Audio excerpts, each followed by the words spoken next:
ಎಲ್ರಿಗೂ ನಮಸ್ಕಾರ. ಕೇರಳದ ಕೋಯಿಕೋಡ್ ಜಿಲ್ಲೆಯಲ್ಲಿ ಕೊಡತ್ತಾಯಿ ಅಂತ ಒಂದು ಸುಂದರವಾದ ಹಳ್ಳಿ. ಅಲ್ಲಿ ಪೊನ್ನಂಪಟ್ಟಣಂ ಅಂತ ಒಂದು ದೊಡ್ಡ ಶ್ರೀಮಂತ ಕುಟುಂಬ ಇತ್ತು. ಆ ಮನೆಯಲ್ಲಿ ಟಾಮ್ ಥಾಮಸ್ ಮತ್ತು ಅನ್ನಮ್ಮ ಅಂತ ಗಂಡ ಹೆಂಡತಿ ಇದ್ದರು. ಅವರ ಮಗ ರಾಯ್ ಥಾಮಸ್. ರಾಯ್ ಹೆಂಡತಿ ಹೆಸರು ಜಾಲಿ. ಇದು ಹೊರಗಿನ ಪ್ರಪಂಚಕ್ಕೆ ಒಂದು ಪರ್ಫೆಕ್ಟ್ ಫ್ಯಾಮಿಲಿ. ಜಾಲಿ ನೋಡೋಕ್ಕೆ ತುಂಬ ಒಳ್ಳೆಯವಳು. ಊರ ಜನರೆಲ್ಲ ಹೇಳ್ತಾ ಇದ್ದರು, ಇಂಥ ಸೊಸೆ ಸಿಗೋಕ್ಕೆ ಪುಣ್ಯ ಮಾಡಿರಬೇಕು ಅಂತ. ಜಾಲಿ ಊರಿನಲ್ಲಿ ಫೇಮಸ್ ಆಗಿದ್ದರು, ಯಾಕಂದರೆ ಅವರು ಕಲ್ಲಿಕೋಟೆಯ NIT ಕಾಲೇಜಿನಲ್ಲಿ ಪ್ರೊಫೆಸರ್ ಆಗಿ ಕೆಲಸ ಮಾಡ್ತಾಯಿದ್ರು. ದಿನ ಬೆಳಿಗ್ಗೆ ಕಾರಲ್ಲಿ ಕಾಲೇಜ್ಗೆ ಹೋಗ್ತಾಯಿದ್ರು, ಸಂಜೆ ಬರ್ತಾಯಿದ್ರು, ಚರ್ಚ್ಗೆ ಹೋಗ್ತಾಯಿದ್ರು, ಎಲ್ಲರ ಜೊತೆ ನಗ್ತಾ ಮಾತಾಡ್ತಾಯಿದ್ರು.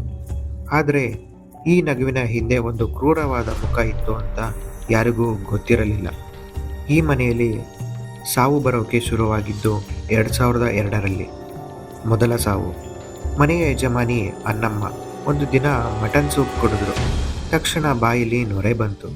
ಕುಸಿದು ಬಿದ್ದು ಸತ್ತೋದ್ರು. ಎಲ್ಲರೂ ಅಂದ್ಕೊಂಡ್ರು ಹಾರ್ಟ್ ಅಟ್ಯಾಕ್ ಇರಬೇಕು ಅಂತ. ಡಾಕ್ಟರ್ ಕೂಡ ಅದನ್ನೇ ಹೇಳಿದರು, ಮಣ್ಣು ಮಾಡಿದರು. ಎರಡನೇ ಸಾವು. 6 ವರ್ಷ ಕಳೀತು. ಅನ್ನಮ್ಮ ಅವರ ಗಂಡ ಟಾಮ್ ಥಾಮಸ್ ಅವರು ಮರಗೆಣಸು ತಿನ್ನುವಾಗ ಕುಸಿದು ಬಿದ್ದರು. ಅವರು ಸೇಮ್ ಹಾಗೆ ಸತ್ತೋದ್ರು. ಜನ ಅಂದ್ಕೊಂಡ್ರು ವಯಸ್ಸಾಗಿತ್ತು, ಸತ್ತೋದ್ರು ಅಂತ. ಆದರೆ ವಿಚಿತ್ರ ಏನಂದರೆ, ಈ ಟಾಮ್ ಥಾಮಸ್ ಸಾಯೋಕ್ಕೆ ಸ್ವಲ್ಪ ದಿನ ಮುಂಚೆ ತಮ್ಮ ಎಲ್ಲ ಆಸ್ತಿಯನ್ನು ಸೊಸೆ ಜಾಲಿ ಅವರ ಹೆಸರಿಗೆ ಬರೆದಿದ್ರು.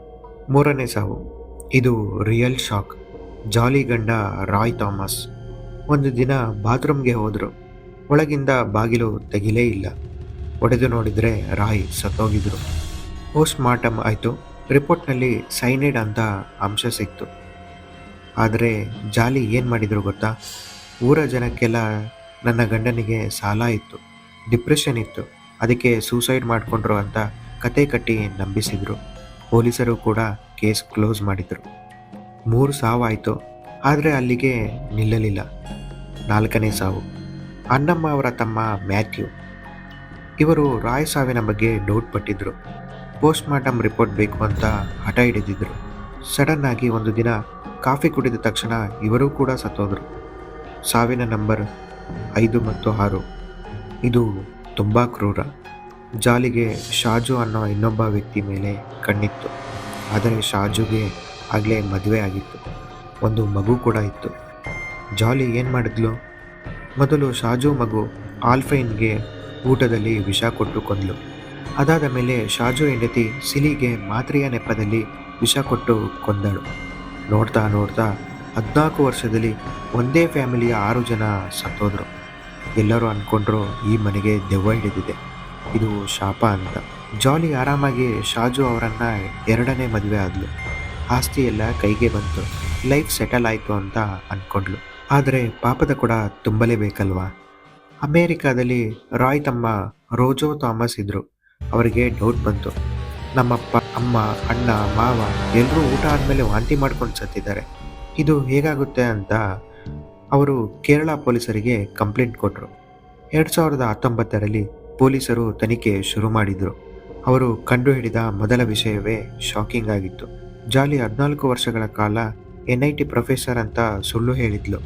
ಅವಳು ಕಾಲೇಜ್ ಹತ್ರ ಹೋಗಿ ಸುಮ್ಮನೆ ಟೈಮ್ ಪಾಸ್ ಮಾಡಿ ಬರ್ತಾಯಿದ್ಲು. ಅವಳಿಗೆ ಅಲ್ಲಿ ಕೆಲಸನೇ ಇರಲಿಲ್ಲ.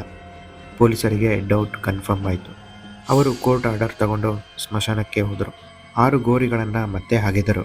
14 ವರ್ಷಗಳ ನಂತರ ಆ ಮೂಳೆಗಳನ್ನು ಫೊರೆನ್ಸಿಕ್ ಲ್ಯಾಬ್ಗೆ ಕಳಿಸಿದರು. ಲ್ಯಾಬ್ ರಿಪೋರ್ಟ್ ಬಂತು. ಎಲ್ಲ ದೇಹಗಳಲ್ಲಿ ಸೈನೈಟ್ ಅಂಶ ಪತ್ತೆ ಆಯಿತು. ಪೊಲೀಸರು ಜಾಲಿಯನ್ನು ಅರೆಸ್ಟ್ ಮಾಡಿದರು. ಆಗ ಜಾಲಿ ಹೇಳಿದ ಸತ್ಯ ಕೇಳಿ ಪೊಲೀಸರೇ ಬೆಚ್ಚಿ ಬಿದ್ದರು.